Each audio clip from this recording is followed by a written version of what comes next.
ओम शांति। आज बाबा के 26 मई 2021 के साकार मधुर महावाक्य हैं। आज की मधुर मुरली में बाबा ने सबसे पहले निश्चय बुद्धि बच्चों को याद किया। जो निश्चय बुद्धि बच्चे हैं वो श्रीमत पर चलते रहेंगे। श्रीमत पर चलने में ही कल्याण है। निश्चय बुद्धि बच्चे बाबा की हर आज्ञा पर चलते रहेंगे। जो खुदाई खिदमतगार हैं वो राजाई पद पाने का पुरुषार्थ करेंगे। उन्हें देखकर दूसरों को भी उमंग आएगा और वो बाबा के साथ सहयोगी बन जाएंगे। बहुत सुंदर बात बाबा ने कही कि जब आप बैठते हो तो सबसे पहले ये याद दिलाओ कि शिव बाबा को याद करो। यहाँ बैठे बैठे भी बहुतों का बुद्धि योग कहीं कहीं जाता रहता है। अगर अटेंशन खिंचवाएंगे तो उन्हें बाबा की याद रहेगी। उन्हें याद दिलाओ कि आप आत्मा रूप में भाई भाई हैं। बहनों भाइयों, शिव बाबा को याद करो। कोई भी नहीं जानते हैं कि ये शिव बाबा कौन है।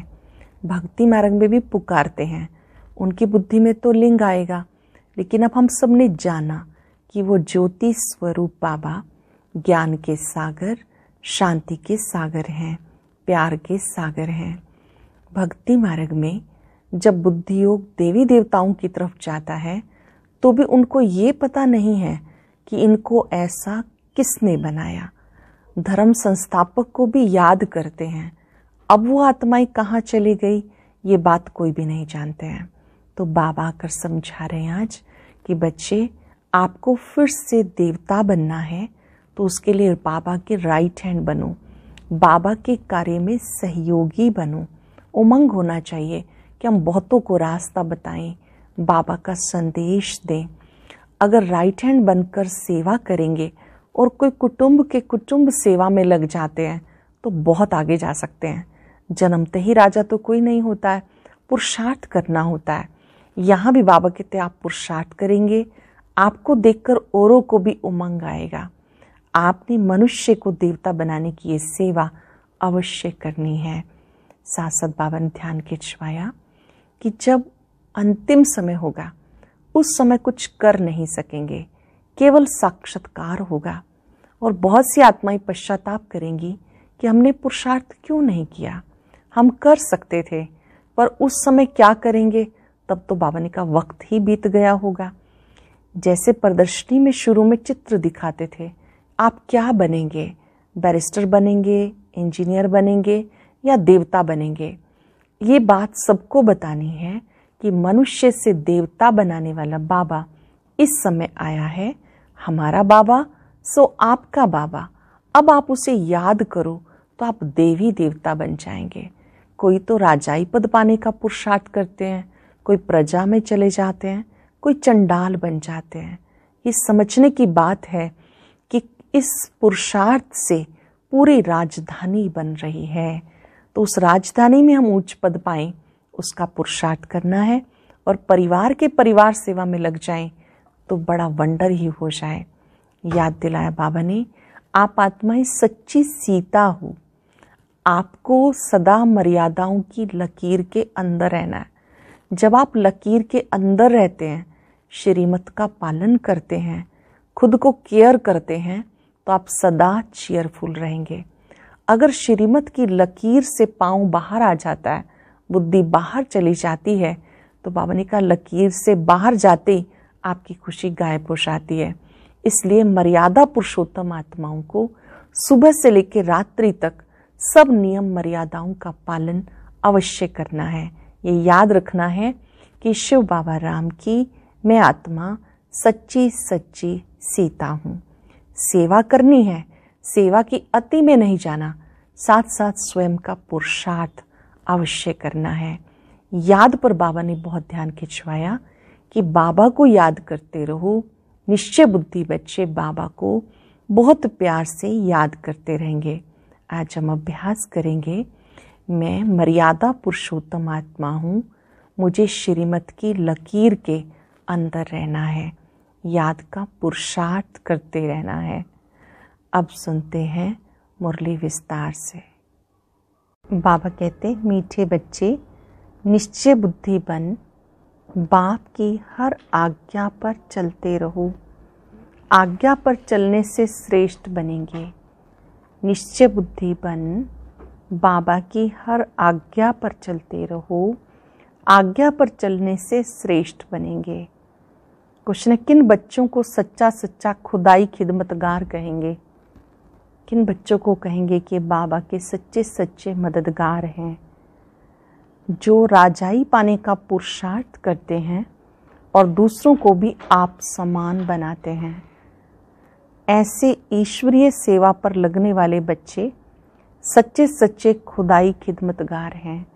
उन्हें देखकर दूसरे भी सहयोगी बन जाते हैं।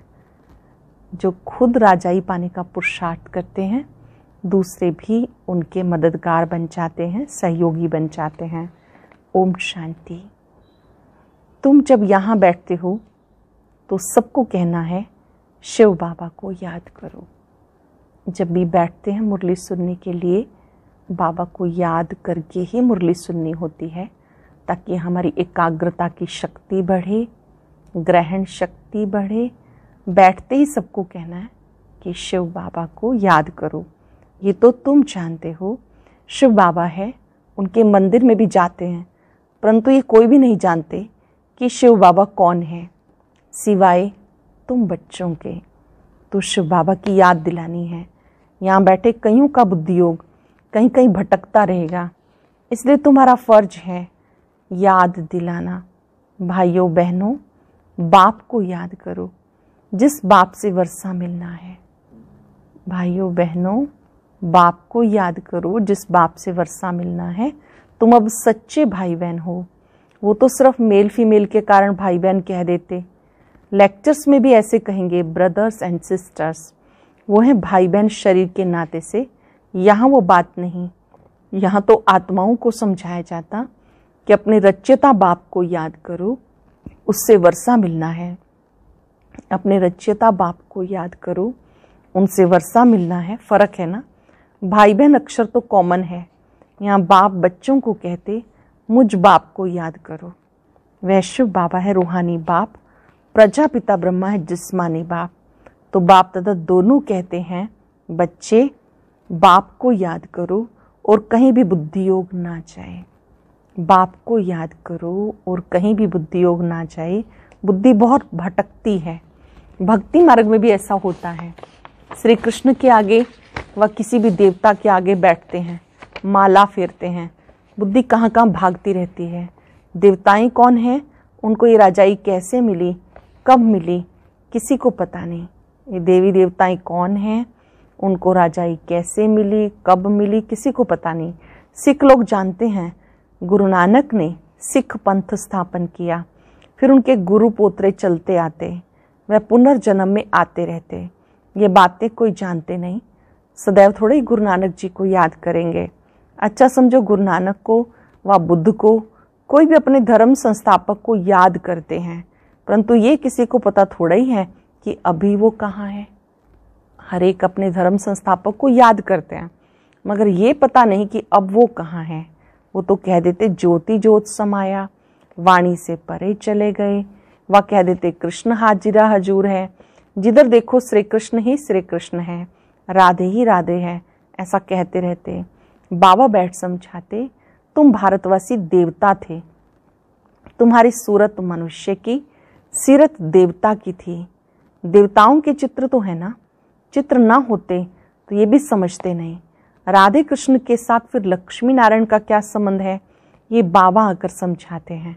तुम कोई को भी समझा सकते हो, ये तो निराकार बाबा हमें समझाते हैं।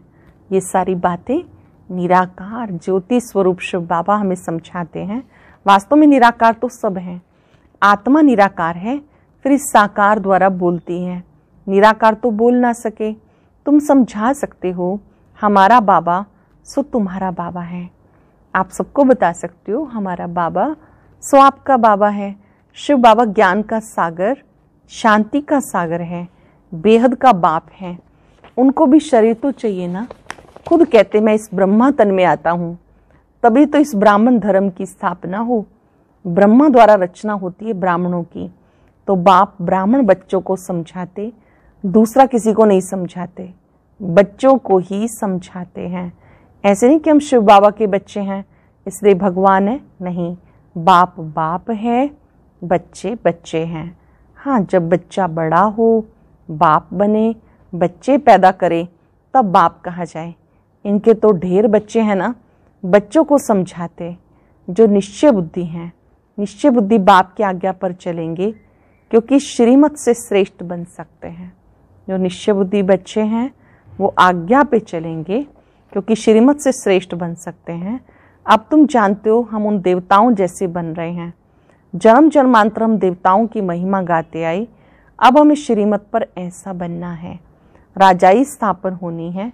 सब तो पूरी रीति श्रीमत पर नहीं चलेंगे, नंबरवार चलेंगे क्योंकि बहुत बड़ी राजाई है, बहुत बड़ी राजाई है। सभी श्रीमत पर नहीं चलेंगे, नंबरवार होंगे। राजाई में प्रजा, नौकर, चाकर, चंडाल सब चाहिए। ऐसी चलन वालों का भी साक्षात्कार होगा कि चंडाल की फैमिली में जाएंगे। चंडाल एक तो नहीं होगा, उनकी भी फैमिली होगी। चंडालों की भी यूनियन होती है, सब आपस में मिलते हैं। स्ट्राइक आदि करें तो सब काम छोड़ दें। सत्युग में ऐसी बातें नहीं होती हैं। तुम्हारा एक चित्र भी है जिस पर तुम पूछते हो कि क्या बनना चाहते हो। पहला चित्र है जिसमें प्रदर्शनी में ये पूछा जाता है कि आप क्या बनना चाहते हो। बैरिस्टर बनेंगे, देवता बनेंगे, और भी कई सारी बातें पूछी जाती हैं कि आप डॉक्टर बनेंगे, इंजीनियर बनेंगे, बैरिस्टर बनेंगे या देवता बनेंगे। ये जो विद्यालय है ये मनुष्य से देवता बनने का है। तुम्हारी सारी राजधानी स्थापन हो रही है, कम थोड़ा ही है। बेहद का बाप बेहद की बातें समझाते, ये बुद्धि में बैठ जाना चाहिए। हम भविष्य के लिए पुरुषार्थ कर ऊंच पद पाएंगे। हम भविष्य के लिए पुरुषार्थ करके ऊंच पद पाएंगे। श्रीमत पर हम श्रेष्ठ श्रेष्ठ राजाई पद पाएंगे।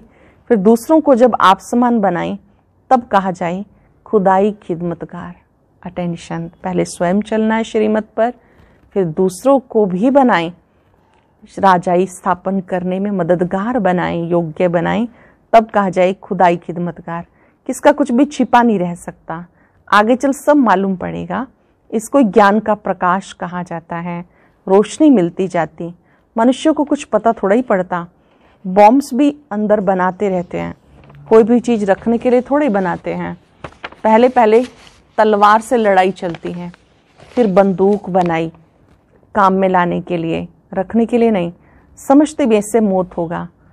ट्रायल तो की ना, हिरोशिमा में एक बॉम्ब से कितने मरे, उसके बाद देखो कितनी उन्नति की, कितने ढेर मकान बनाए। अब ऐसा विनाश नहीं होगा जो हॉस्पिटल में पड़े रहें।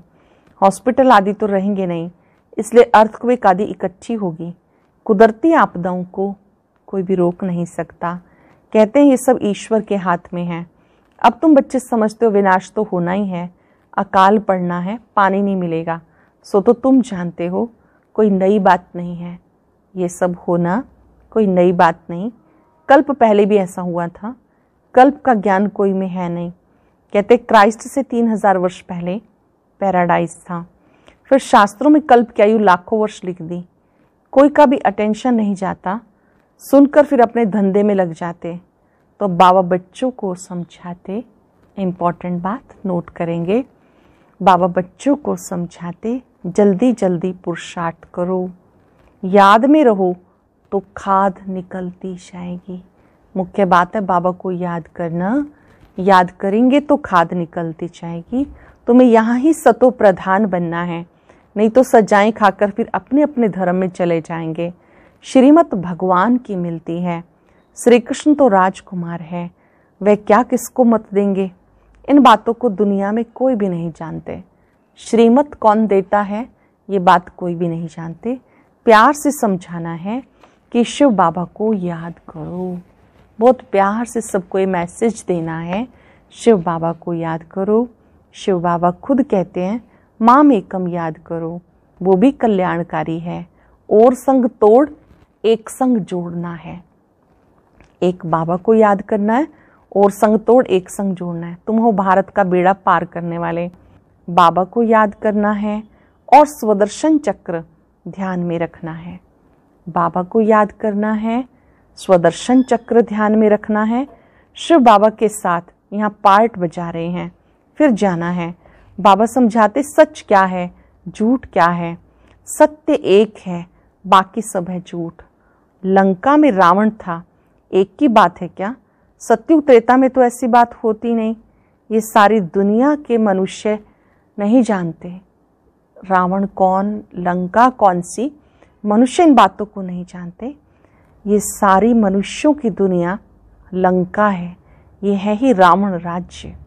पूरी दुनिया में इस समय विकारों का राज्य है। सब सीताएं एक राम को याद करती हैं, अथवा सब भक्तियां साजन को पुकारती हैं। सब भक्तियां आत्मा रूपी सीताएं सभी साजन को, शिव बाबा को पुकारती हैं, क्योंकि रावण राज्य है। सन्यासी इन बातों को समझ ना सके, सब दुखी हैं, शोक वाटिका में हैं। शोक वाटिका है कलयुग, अशोक वाटिका है सतयुग। यहाँ तो कदम कदम पे शोक है, दुख है। तुम्हें बाबा अशोक स्वर्ग में ले जाते हैं। यहाँ मनुष्य कितना शोक करते हैं, कोई मर जाता है तो जैसे पागल हो जाते हैं। स्वर्ग में ये सब बातें नहीं होती हैं। कभी अकाले मृत्यु नहीं होती जो स्त्री विधवा बने। वहाँ तो समय पर एक चोला छोड़ दूसरा लेते हैं। मेल व फीमेल का लेंगे तो ये साक्षात्कार हो जाएगा। पिछाड़ी में सब मालूम पड़ जाएगा कौन क्या बनेंगे। फिर उस समय कहेंगे हमने इतना समय मेहनत नहीं की, परंतु उस समय कहने से क्या लाभ। अंत समय जब रिजल्ट डिक्लेयर हो जाएगा, फिर अगर सोचेंगे कि मैंने मेहनत नहीं की, पुरुषार्थ नहीं किया, तो बाबा कहते उसका क्या लाभ, समय तो बीत गया ना। इसलिए बाबा कहते बच्चे मेहनत करो, सर्विस में सच्चे राइट हैंड बनो तो राजाई में आ जाएंगे। सर्विस में सच्चे राइट हैंड बनो तो आ जाएंगे। सर्विस में लगे रहो। मिसाल भी है ना, कैसे कुटुंब के कुटुंब सर्विस में लग पड़े हैं। कहेंगे इस कुटुंब ने कर्म ऐसे अच्छे किए हैं जो सब ईश्वरीय सेवा में लग गए हैं। बाबा याद कर रहे हैं पूरे परिवार के परिवार जो समर्पित हो गए, सह परिवार सेवा में लग गए। तो बाबा कहते हो तो बहुत भाग्यवान आत्माएं हैं जो कुटुंब के कुटुंब सेवा में लग गए। माँ बाप बच्चे, ये तो अच्छा है ना। सर्विस पिछाड़ी चक्र लगाते रहते हैं। तुम बच्चों को बहुत उल्लास होना चाहिए, कैसे मनुष्यों को रास्ता बताएं तो उनकी आत्मा खुश हो जाए। कितनों को रास्ता बताते हो, ये तुमने प्रजा बनाई, बीज बोया ना। जितनों को आपने रास्ता बताया, आपने उनमें ज्ञान का बीज बोया, ये समझो प्रजा बन गई। जमते जाम कोई भी होता नहीं, जन्मते ही कोई राजा नहीं होता है। पहले प्रजा के अधिकारी होते हैं, फिर पुरुषार्थ करते करते क्या से क्या बन सकते हैं। तुम्हें सर्विस करता देख औरों को भी उमंग आएगा, क्यों ना हम भी ऐसा पुरुषार्थ करें। आप उमंग में रहेंगे, औरों को भी उमंग आएगा, क्यों ना ऐसा पुरुषार्थ करें। नहीं तो फिर कल्प कल्प ऐसा हाल होगा, बहुत आएंगे, पछताएंगे। उस समय जैसा दुख मनुष्य सारी आयु में कभी भी नहीं देखते। उस समय जब पश्चाताप की घड़ियां होती हैं, जो दुख अनुभव होता है, ऐसा दुख अनुभव करते जो पहले कभी नहीं किया। श्रीमत पर ना चलने के कारण पिछाड़ी में ऐसा दुख देखेंगे, बात मत पूछो, क्योंकि अनेक विकर्म किए हुए हैं। बाबा रास्ता भी बहुत सहज बताते, सिर्फ बाबा को प्यार से याद करना है। रास्ता कौन सा है? बाप को प्यार से याद करना है। औरों को भी रास्ता बताओ। तुम देवी देवता धर्म के थे, जैसे क्रिश्चियन धर्म के मनुष्य, इस्लामी धर्म के मनुष्य, वैसे ये सबसे पवित्र, इन जैसा धर्म कोई और हो नहीं सकता। आधा कल्प तुम पवित्र रहते हो। स्वर्ग नर्क गाया हुआ है। हेवन किसको कहा जाता, किसी को पता नहीं। बाप भारत में आकर बच्चों को जगाते हैं, 5 वर्ष की बात है। बाबा स्वयं आके हमें जगाते हैं, 5 वर्ष की बात है। जो स्वर्गवासी थे वो अब नरकवासी बन गए, फिर बाबा आके पावन स्वर्गवासी बनाते हैं। एक साजन आकर सब सजनियों को अपनी अशोक वाटिका में ले जाते हैं। तो पहले पहले सबको कहो बाप को याद करो, नहीं तो यहाँ बैठे बैठे बुद्धि कहीं कहीं भटकती रहती है। यहाँ जब बैठते हैं तो सबको बोलो शिव बाबा को याद करो, ऐसा ना हो कि बुद्धि कहीं बाहर भटकती रहे। भक्ति मार्ग में भी ये हाल होता। बाबा अनुभवी तो है ना। सबसे अच्छा धंधा जवाहरात का होता, उसमें सच और झूठ को बड़ा मुश्किल समझते। यहाँ भी सच छिपा हुआ है, झूठ ही झूठ चलता रहता। ये भी ड्रामा में नूंद है। जानते हो हम सब ड्रामा के एक्टर हैं, इनसे कोई भी निकल नहीं सकता, कोई भी मोक्ष को नहीं पा सकता। विवेक से काम लेना होता है।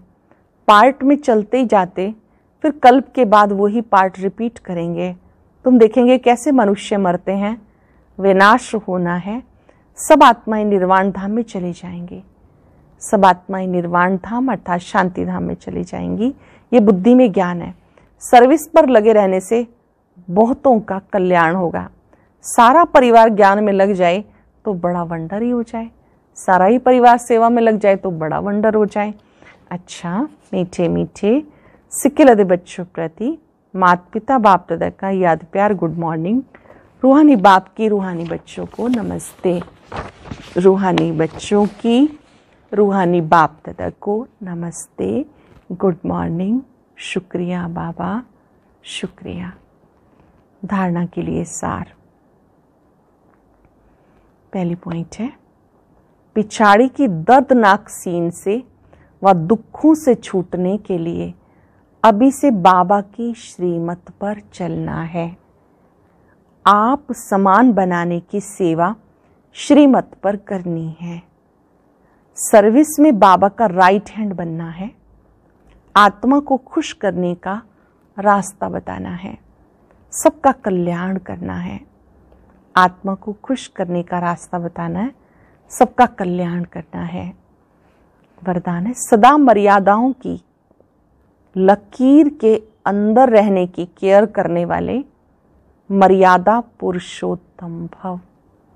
सदा मर्यादाओं की लकीर के अंदर रहने की केयर करने वाले मर्यादा पुरुषोत्तम भव। जो बच्चे अपने आप को एक ही बाप अर्थात राम की सच्ची सीता समझकर सदा मर्यादाओं की लकीर के अंदर रहते हैं, अर्थात ये केयर करते हैं, वह केयरफुल सो चीयरफुल स्वतः ही बन जाते हैं। ऐसे जो अपनी केयर करते हैं, अपना ध्यान रखते हैं, वो चीयरफुल रहते हैं। तो सवेरे से रात तक के लिए जो भी मर्यादाएं मिली हैं उनकी स्पष्ट नॉलेज बुद्धि में रख, स्वयं को सच्ची सीता समझकर मर्यादाओं की लकीर के अंदर रहो, तब कहेंगे मर्यादा पुरुषोत्तम। सरल शब्दों में स्वयं को सच्ची सीता अनुभव करते, सुबह से रात तक के लिए जो भी नियम मर्यादाएं बनी हैं उस पर पूरा पूरा चलना है। जो ऐसे ध्यान रखते हैं, केयरफुल रहते हैं, वो चीयरफुल बन जाते हैं, सदा हर्षित रहने वाले बन जाते हैं। आत्मा सच्ची सीता है, बाबा राम है। जब हम बाबा की श्रीमत पर चलते हैं, लकीर के अंदर रहते हैं, तो सेफ रहते हैं। स्लोगन है, सेवा की अति में नहीं जाओ, सेवा और स्वयं के पुरुषार्थ का बैलेंस रखो। सेवा भी करो लेकिन स्वयं के पुरुषार्थ का भी बैलेंस रखो। सेवा के साथ साथ स्वयं की उन्नति पर भी, स्वयं के पुरुषार्थ पर, योग पर, सूक्ष्म धारणाओं पर, तपस्या पर पूरा पूरा ध्यान देना है। आज हम याद रखेंगे, मर्यादाओं की लकीर के अंदर रहने वाली मैं सच्ची सच्ची सीता हूँ। ओम शांति। आज की अव्यक्त मुरली जरूर सुने। उसके लिए ऊपर दिए गए बॉक्स को टच करें।